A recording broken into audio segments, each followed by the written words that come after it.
معزز طالبات السلام علیکم ورحمۃ اللہ وبرکاتہ۔ الحمدللہ آج ہم سورہ بقرہ کی آیت نمبر 6 سے اپنی تفسیر کا آغاز کر رہے ہیں۔ بسم اللہ الرحمن الرحیم، اللہ کے نام سے شروع جو بہت مہربان ہمیشہ رحم فرمانے والا ہے۔ ان الذین، بے شک وہ لوگ جنہوں نے کفروا کفر اختیار کیا، سواء برابر ہے، علیہم ان کے لیے، اانذرتہم آپ انہیں ڈرائیں، ام یا لم نہ تنذرہم آپ انہیں ڈرائیں یا نہ ڈرائیں، ان کے لیے برابر ہے، یکساں ہے، لا یؤمنون وہ ایمان نہیں لائیں گے۔ دعوت حق قبول کرنے والے خوش نصیبوں کے ذکر کے بعد اب ان بد نصیبوں کا حال بیان کیا جا رہا ہے جنہوں نے حق قبول کرنے سے انکار کر دیا۔ اللہ رب العزت نے اس آیہ مقدسہ میں آقا علیہ الصلوۃ والسلام کو خطاب فرمایا کہ ان الذین کفروا سواء علیہم، اے پیارے حبیب جنہوں نے کفر اختیار کیا یکساں ہیں ان کے لیے، انذرتہم آپ انہیں ڈرائیں، ام لم تنذرہم یا نہ ڈرائیں، لا یؤمنون وہ ایمان نہیں لائیں گے۔ یعنی کہ جن لوگوں کے حالات، جن لوگوں کے اعمال بد ان کے دلوں کے اوپر ایسی سیاہی لا چکے ہیں کہ اب وہ حق قبول نہیں کر رہے، ان کے سامنے حضور علیہ الصلوۃ والسلام نے روشن دلائل بھی رکھے، معجزات بھی پیش کیے، دعوت و تبلیغ کے تمام فرائض سر انجام دیے، مگر محض حسد، بغض اور ہٹ درمی کی وجہ سے وہ حق کو نہیں مان رہے اور آقا علیہ الصلوۃ والسلام کی گستاخی کر رہے ہیں، جیسے ابو جہل ہو گیا، ابو لہب ہو گیا۔ تو اے حبیب ان کے جو حالات ہیں اور ان کے جو اعمال ہیں ان کی وجہ سے یہ ان کی قسمت میں کفر لکھا جا چکا ہے، ان کے لیے برابر ہے کہ آپ انہیں ڈرائیں یا نہ ڈرائیں، یہ جو ہے کسی صورت ایمان نہیں لائیں گے۔ اب یہاں پر کچھ لوگ یہ سمجھتے ہیں کہ ان لوگوں کا قصور کیا تھا، ان کی تو قسمت میں لکھا ہوا تھا کہ وہ اسلام قبول نہیں کریں گے، وہ تو ہیں ہی کافر، تو مسلمان ہونا ہماری قسمت میں تھا اور کافر ہونا ان کی قسمت میں تھا۔ تو ایسی بات نہیں ہے۔ اللہ تعالیٰ نے ہر انسان کو اختیار دیا ہے، اللہ تعالیٰ نے عقل دی ہے، شعور دیا ہے، سمجھ دی ہے، اور جو بندہ سامنے سچ کو دیکھ کے، حق کو دیکھ کے، سمجھ کے اس کے بعد اس کو قبول نہ کرے تو یقیناً وہ انسان جو ہے کبھی بھی بھلائی کی طرف نہیں آ سکتا۔ تو ان لوگوں کے بارے میں اللہ تعالیٰ کو پہلے سے معلوم تھا، ایسا نہیں تھا کہ ان کی قسمت میں لکھا جا چکا تھا، بلکہ ان کے اعمال، ان کی کرتوتوں، ان کے افعال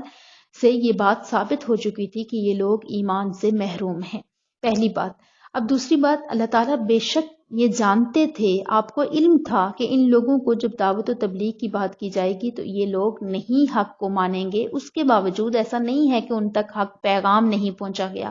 ایمان سے محروم کفار کے بارے میں معلوم ہونے کے باوجود انہیں تبلیغ کرنے کا حکم اس لیے دیا گیا تاکہ ان پر حجت پوری ہو جائے اور قیامت کے دن ان کے لیے کوئی عذر باقی نہ رہے، یعنی کہ قیامت والے دن وہ یہ نہ کہہ سکیں کہ ہمارے پاس کوئی آیا ہی نہیں ہمیں پیغام دینے کے لیے۔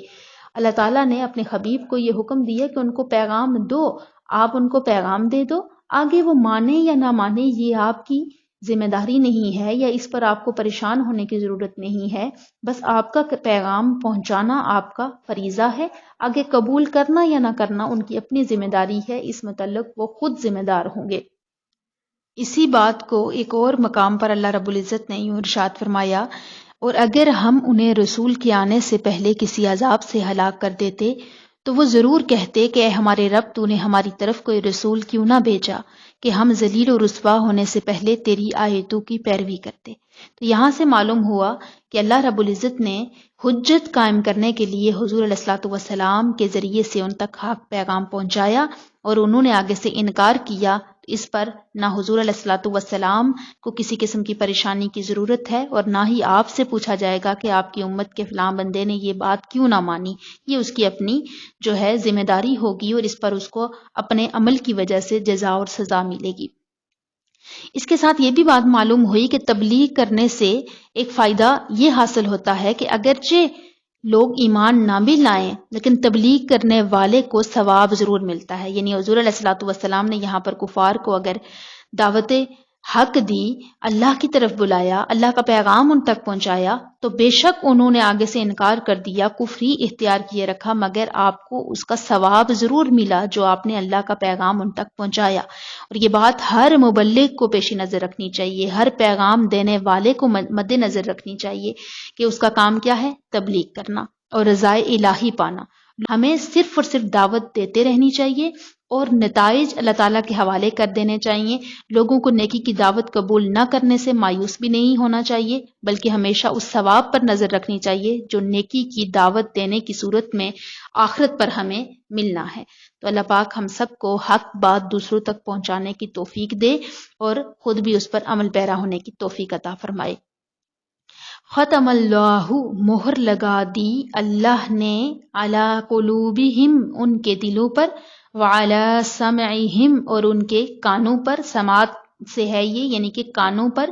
وعلی ابصارہم اور ان کی بصارت یعنی آنکھوں پر، غشاوۃ پردہ ہے، ولہم اور ان کے لیے عذاب عظیم بڑا عذاب ہے. اب یہاں پر ختم اللہ، اللہ نے مہر لگا دی، یعنی اللہ نے ارشاد فرمایا کہ ان کافروں کا ایمان سے محروم رہنے کا سبب یہ ہے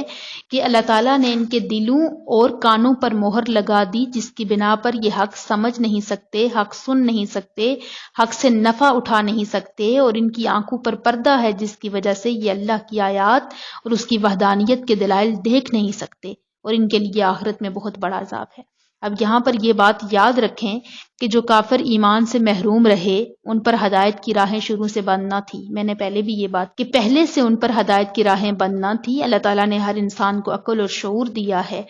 ایسا نہیں ہے کہ ان کی قسمت میں یہ بات نہیں تھی. اس طرح تو وہ بہانہ بنا سکتے ہیں اور کہہ سکتے ہیں کہ ہمیں تو اللہ نے پردہ ڈالا ہوا تھا ہماری آنکھوں پر، ہمارے کانوں پر، اس لیے ہم کچھ دیکھ نہیں سکے، سن نہیں سکے. ایسا نہیں ہے. اصل بات یہ ہے کہ ان کے کفر و عناد، سرکشی، بے دینی، حق کی مخالفت، انبیاء کرام علیہ الصلوۃ والسلام سے عداوت کے انجام کے طور پر ان کے دلوں اور کانوں پر مہر لگائی اور آنکھوں پر پردے پڑ گئے.